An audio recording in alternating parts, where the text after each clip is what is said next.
Bonjour, merci de nous suivre sur notre chaîne Science au rendez-vous. Aujourd'hui, nous allons encore continuer avec vous sur la leçon résistance électrique. C'est une leçon en classe de troisième, une leçon très importante. Et nous allons entamer aujourd'hui la deuxième grande partie, étude expérimentale et interprétation. On peut voir trois. Donc, on a parlé de la loi d'Ohm. On va voir maintenant la résistance d'un fil homogène cylindrique. La résistance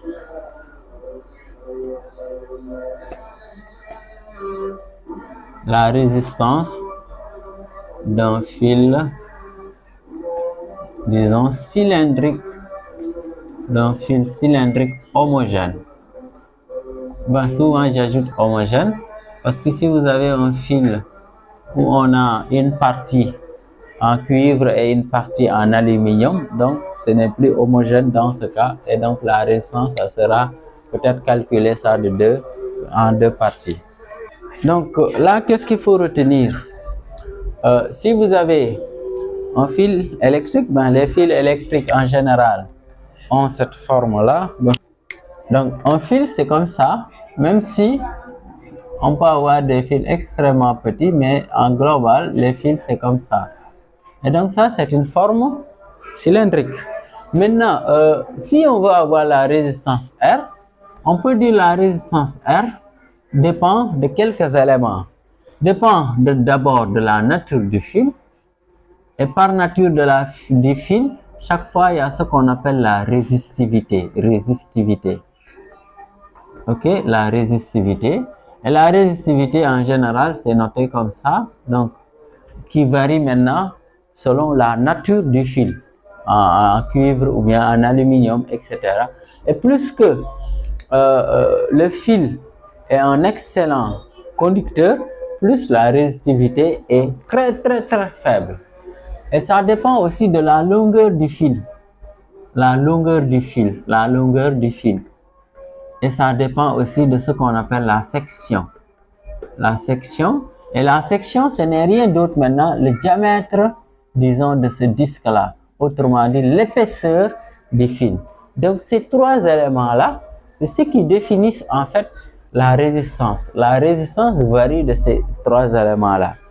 Et d'une manière concrète, on peut dire tout simplement la résistance électrique d'un fil cylindrique homogène est proportionnelle à la nature, autrement dit à la résistivité, à la longueur et à la section de ce fil. Et d'une manière très simple, l'expression littérale maintenant de la résistance électrique d'un fil cylindrique homogène donc est notée comme ça, R égale, nous avons ici, souvent on dit ρ ou bien phi, ρ, fois L, la longueur L. La longueur, on peut noter ça L, ici phi, ici section S, sur la section S. Et donc, c'est une formule très importante qu'il faut retenir. OK? Maintenant, on peut s'intéresser maintenant à disons, à l'unité de chaque élément. Ici, pour la résistivité, l'unité c'est en ohm-mètre. Le symbole de ohm, c'est ça. OK? Le symbole de l'unité ohm-mètre. Ici, la longueur c'est en mètre. Et maintenant, la section, c'est en mètre carré. OK? Donc, il y a ces unités-là.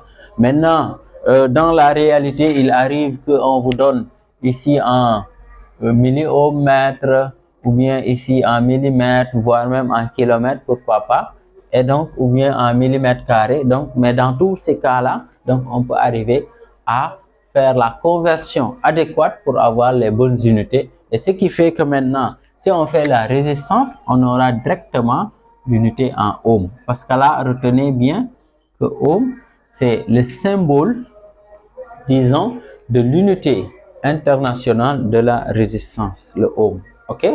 Donc là, maintenant, chaque fois aussi que vous avez une formule, on peut tirer les conséquences relatives à cette formule.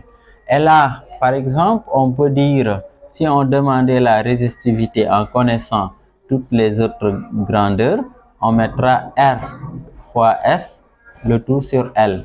Si on a besoin de L, on va mettre R fois S sur rho. Et si on a besoin de S, on va mettre tout simplement rho, disons fois L sur R. Et donc ainsi de suite. Et là, je pense que c'est juste des conséquences qui sont liées directement à, disons, à la formule que nous avons. Mais sinon, ce qu'il faut noter également ici, pour la section, et la section, si vous observez bien, ici nous avons, c'est ça qu'on appelle la section. Ok? Autrement dit, nous avons la surface du disque qui est là. Et donc la section là, donc étant donné c'est un disque, et la surface ou bien l'aire du disque, comment ça se calcule? C'est tout simplement pi r au carré, disons, pi r au carré. Étant donné que r c'est d sur 2, donc si on prend r au carré, on peut dire d au carré sur 2 au carré, d au carré plus sur 2 au carré, donc ça donne tout simplement, on peut dire pi ici, d au carré sur 4. Donc là aussi, si vous voulez, on peut redonner la formule là en remplaçant S par pi d au carré sur 4 ou bien tout simplement pi r au carré. Et donc si on reprend la formule qu'on aura, on a R égale, on aura ici, disons, on a rho fois L, le tout sur pi R au carré égale la même chose. Là maintenant, si on divise par 4, ça veut dire on peut multiplier par l'inverse de 1 quart. Donc ça donne ici 4 rho ici fois L, le tout sur pi d au carré. Ben là, c'est un produit. Ok? Donc, ces formules-là, on peut les avoir. Du coup, souvent, il peut arriver que on vous donne la résistance, on vous donne la résistivité, on vous donne la longueur. Et puis, en général, souvent, on prend la valeur approximative qui est égale à 3,14. Sinon, avec les calculatrices, on peut avoir la valeur pi. Donc, on note. On peut avec une seconde fonction et on note là où on a le symbole pi, on aura la valeur pi dans ce cas. Là maintenant, si on nous demandait de déterminer R ou bien le diamètre, donc c'est bien possible. Donc là, si je veux avoir le R, ben je peux partir d'abord de R au carré.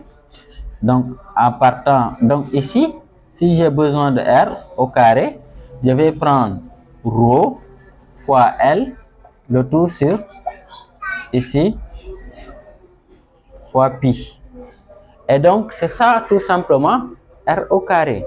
Cela veut dire tout simplement si j'ai besoin de R, je prends tout simplement le radical, parce que si on quitte de R au carré pour aller à R, on prend tout simplement le radical. Donc ça nous donne une formule comme ça, rho fois L, le tout sur R fois pi. Et donc souvent il nous arrive souvent d'avoir, on peut calculer le rayon, et si on a le rayon, on peut déterminer le diamètre. Sinon il peut arriver aussi, on nous demande le diamètre, donc en utilisant le même procédé, on peut dire diamètre, c'est radical ici, on aura 4 fois ici rho fois L, longueur, le tout sur ici R fois pi.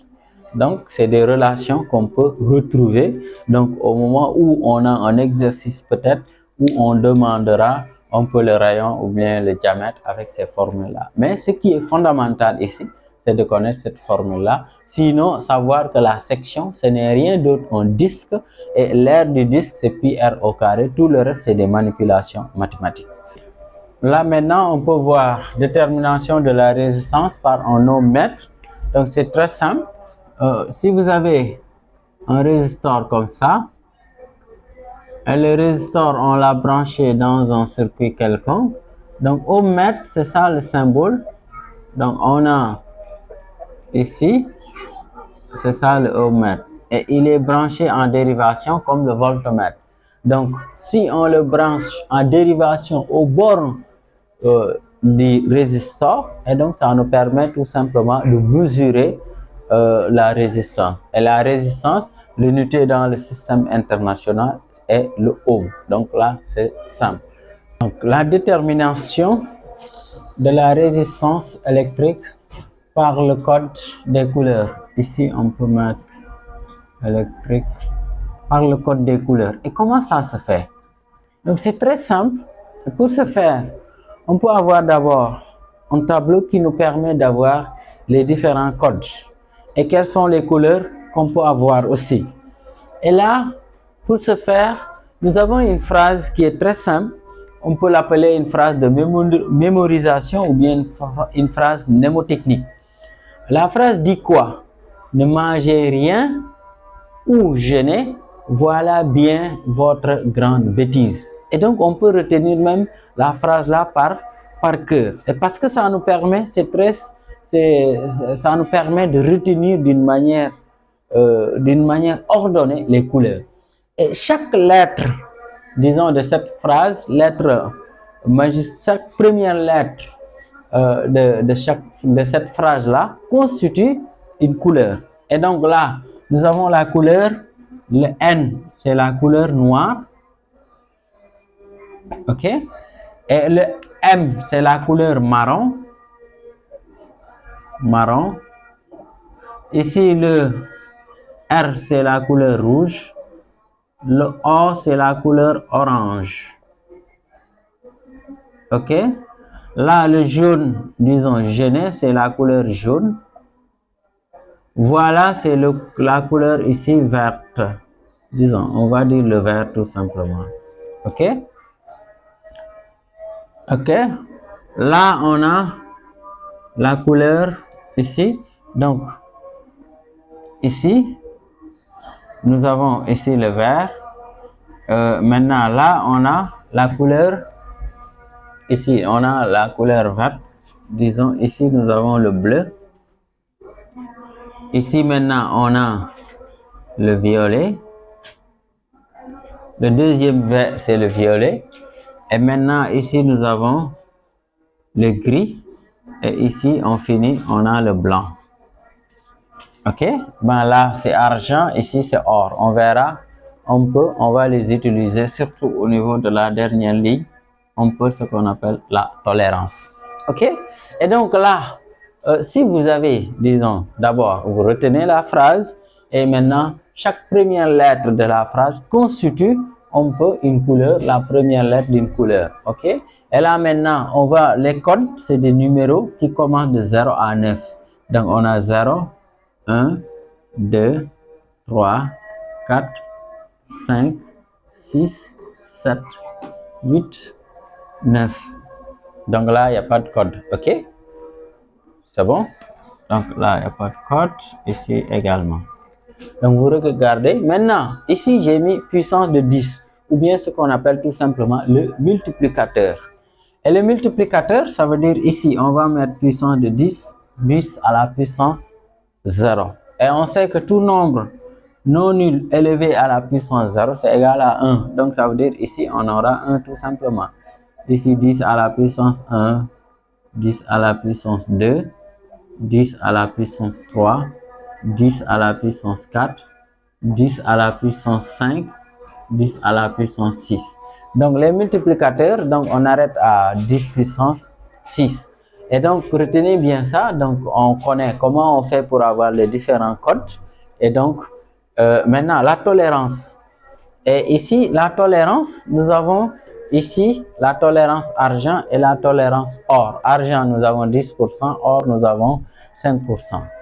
Maintenant, on va donner la méthode. La méthode consiste à faire quoi?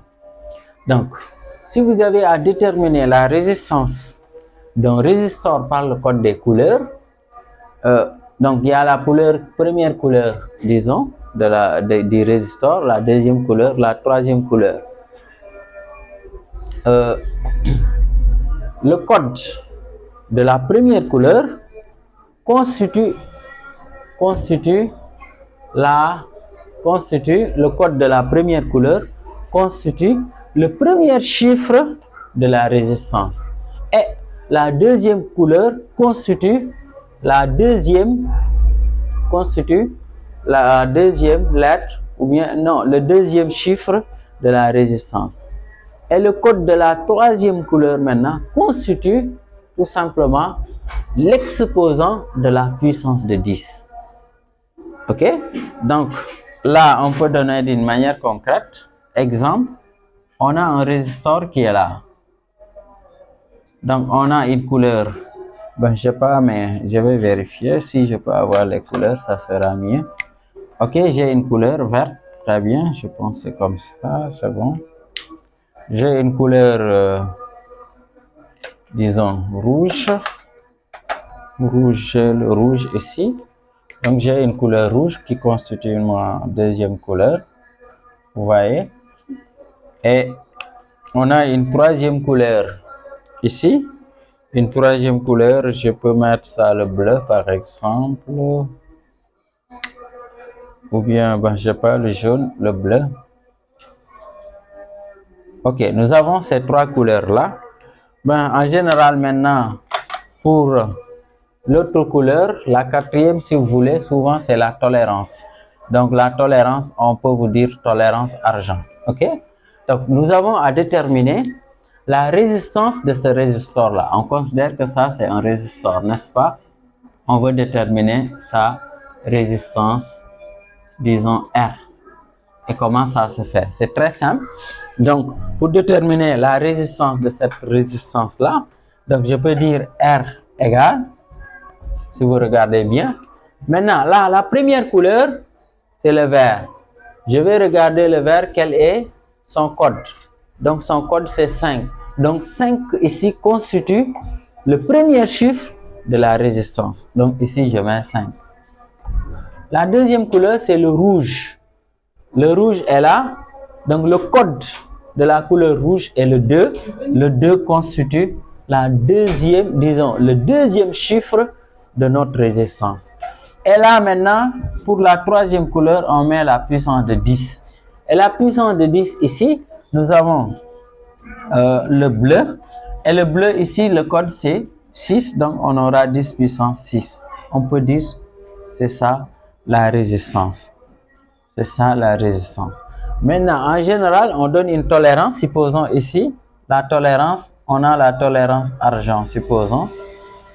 Tolérance argent.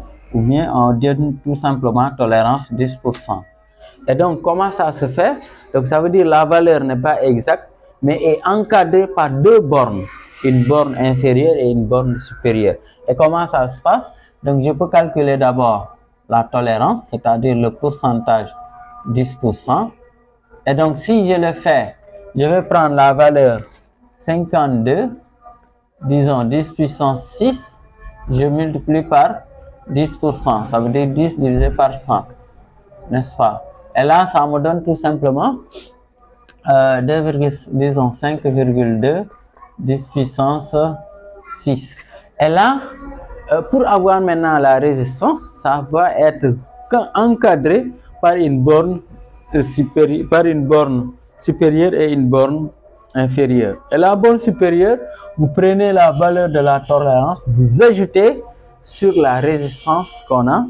Et la borne inférieure, vous prenez la tolérance, vous soustrayez, vous faites la soustraction. Et donc, on peut faire ces opérations. Donc, si je prends 52 plus 5,2 ici, 2, ici 7, donc 57, si j'ai 50, 46,8.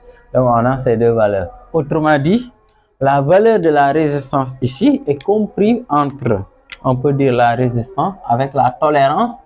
On a R qui est compris. Donc, ici, on a 46.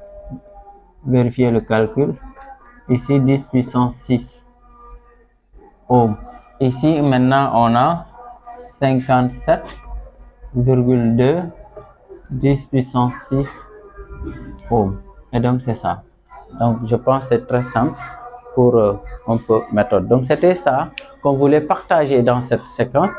Merci de nous avoir suivis. Merci de liker la vidéo, de la partager et surtout de vous abonner si ce n'est pas encore fait.